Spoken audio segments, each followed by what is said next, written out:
Hi everybody, this is Go Green PM. I'm just doing some maintenance on the Big Bear here, and checked the fluid in the front, and the fluid in the front was fine. So the guy that I bought the bike from told me that the bike had already been all through with his mechanic and checked everything, and that everything was sound. Well, I kind of made the mistake of trusting him, but only for about a week, till I got back here, and then I wanted to check it all myself. So I pulled the plug on this, stuck a screwdriver down inside to check the fluid, which it should almost be right to the top, but nonetheless I stuck a screwdriver down and pulled it out, and it was like a paste. And so then I can show you what this stuff looked like. This is what was in the rear end. This goop.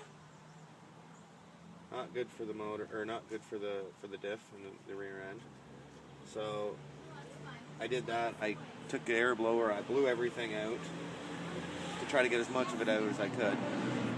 Then I had some leftover automatic transmission fluid from, I don't even know when, but so I closed everything off, filled it back up with automatic transmission fluid, which I know obviously is not what's supposed to be in there.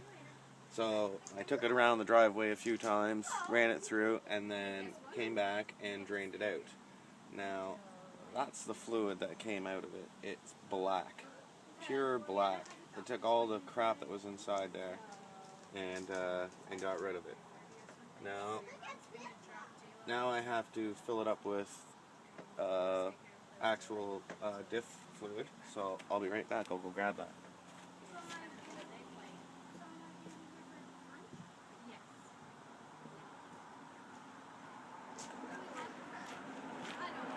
Alright, so got my gear oil in the end here. I do too. You want me to make you a macaroni salad for lunch? Yes! Yes. Macaroni with hot dogs? Now it doesn't hold as much as you think it should hold. I'll have to see what I have. But when I checked online, it said to fill it right up to the bottom of the threads. So that meant that it was full, as long as it's sitting on level ground, which it's relatively level now. The back end sits a bit higher because of the tires, so it should work out. So now you can tell, nice smooth gear oil is what it's supposed to be. Wiping this on the bike. So let that sit for a second, make sure that it settles into where it's supposed to be.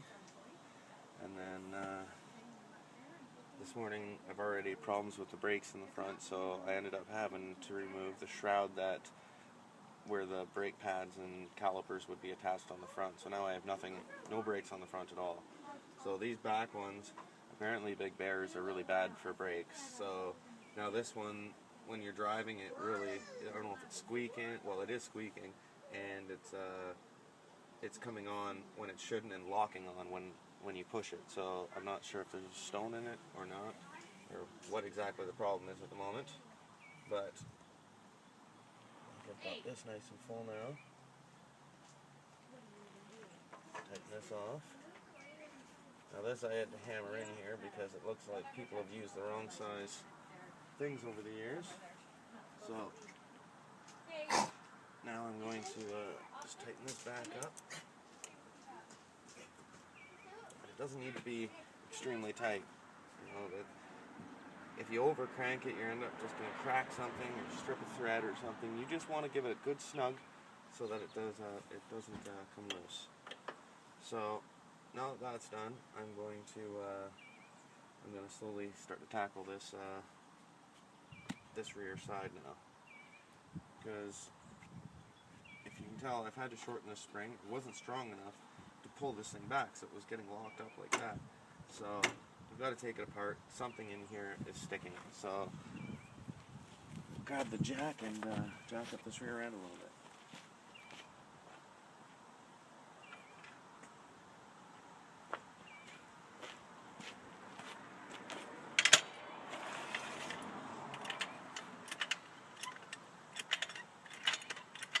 I'm going to loosen these nuts off on the tire first.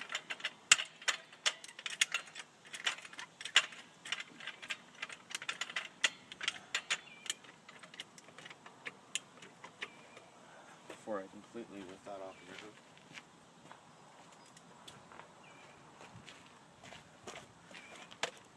My impact drill, I just want to crack these first.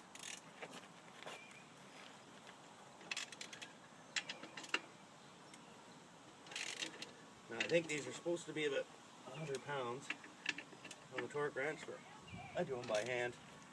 Once you've done it enough times, you learn how tight nuts should be. So now that I've got that, I'm going to jack this up. Okay. And then I'll be able to take this tire completely off. Now it's off the ground. Use the impact driver. Pull the tire off.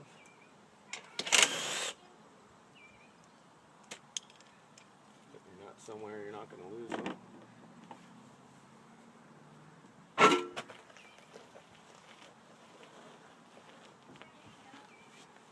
Alright.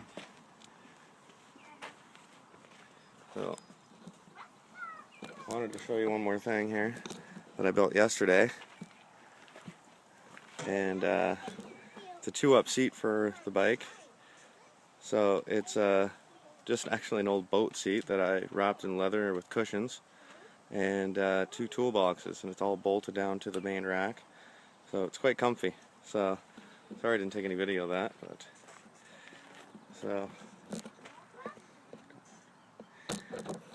alright, now I'm going to pull this brake apart and see what's going on inside here. So I'll be back in a few minutes to go from there. Okay, so I would have just figured this was drum brakes, but I'm wrong. It's actually a disc brake. One big disc runs all the way around, and there's the caliper right there. So yeah, I had no idea that that's the way it was actually.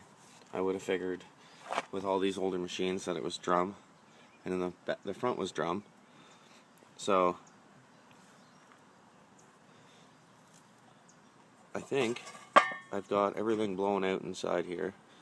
I don't really want to lube anything, just because when you have a disc and you start lubing things, it's not a good thing. And to get this plate off, I have to pull out this whole pin, or this whole drive shaft from this side. And to do that, that's too much work. So they are still working. I just thought they were sticking a little bit. So I think I'm going to just lube up everything on the outside over here, right there, and it should be good.